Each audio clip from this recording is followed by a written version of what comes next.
അതിൽ ഒരു സംശയവും വേണ്ട. കാരണം മകനെ നല്ല നിലയിൽ പഠിപ്പിച്ച് അവൻ എഞ്ചിനീയറിംഗ് ബിരുദധാരിയാക്കി മാറ്റുന്നു. മകൾ നഴ്സിംഗ് പഠനം പൂർത്തിയാക്കുന്ന ഘട്ടത്തിലേക്ക് എത്തുന്നു.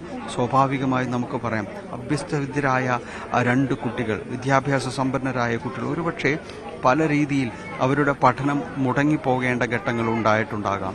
പക്ഷേ അപ്പോഴൊന്നും തോൽക്കാത്ത ഒരു പോരാളിയായ അവർക്കൊപ്പം നിന്നുകൊണ്ട് തന്നെ ആ കുടുംബത്തിലെ മുന്നോട്ട് നയിച്ച ഒരാൾ തന്നെയായിരുന്നു. കാരണം അത് വിശ്രുതൻ ഭർത്താവ് പറയുന്നുണ്ട്, എനിക്കൊന്നും അറിയില്ലായിരുന്നുവെന്ന് അവർ പറയുന്നുണ്ട്. എല്ലാം എല്ലാം നിയന്ത്രിച്ചതും എല്ലാം തന്നെ മുന്നിൽ നിന്ന് നയിച്ചതും അത് തന്നതായിരുന്നു. ഇപ്പോൾ അമ്മ ഇവിടേക്ക് കടന്നു വരികയാണ്. കാണുക ആര്യ, കാണുക നെഞ്ചുലയ്ക്കുന്ന ആ കാഴ്ചകൾ.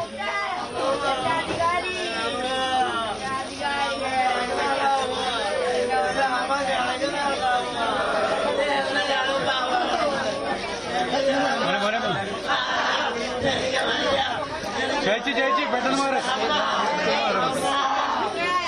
ചേച്ചി പെട്ടെന്ന് മാറ്. ചേട്ടാ ചേട്ടാ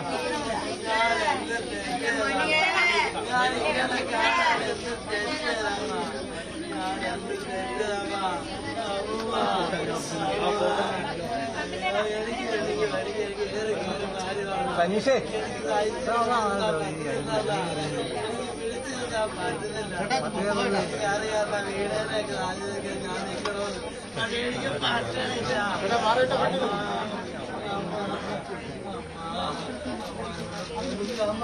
ചേട്ടാ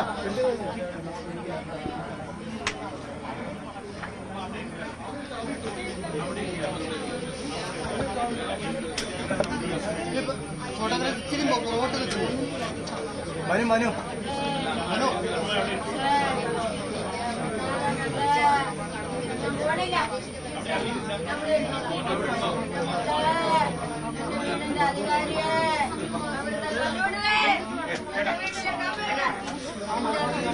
ബന്ധുവിൻ്റെ അമ്മയാണ് അല്പസമയം മുൻപ് ഇവിടേക്ക് എത്തിയത്. കാരണം ഇത്ര നേരം അവർ വീടിനകത്ത് മറ്റുള്ളവരുടെ സംരക്ഷണയിൽ സുരക്ഷയിലെല്ലാം തന്നെ ഇരിക്കുകയായിരുന്നു. കാരണം ഈ ഒരു സമയം എങ്ങനെ അതിജീവിക്കും എന്നതിനെക്കുറിച്ച് ആർക്കും തന്നെയും ഒരു ധാരണയുമില്ല.